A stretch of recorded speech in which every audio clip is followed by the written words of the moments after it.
আসসালামু আলাইকুম। সবাই কেমন আছেন? আলহামদুলিল্লাহ, আমিও ভালো আছি। একটু মুরগির মাংস রান্না করলাম ছেলের জন্য, তা আবার গাছের লাউ দিয়ে। অন্য কিছু চিংড়ি মাছ বা অন্য কিছু দিয়ে রান্না করলে সে খায় না।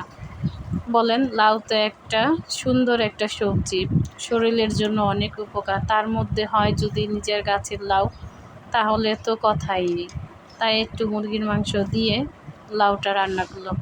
মাংসটা ওই সাধারণভাবে রান্না করেছি, পেঁয়াজ, কাঁচামরিচ, ধনিয়ার গুঁড়া, একটু আদার পেস্ট, তারপরে একটু হলুদের গুঁড়া, এই সামান্য মশলা দিয়ে আমি রান্না করছি। আর দারচিনি এলাচি তো সেটা দিয়েছি। এই তো ভালোভাবে কষিয়ে নিলাম একটু। আগেই মাংসটা ভালোভাবে সিদ্ধ করে নিয়ে তারপরে লাউটা দিয়ে দিছি।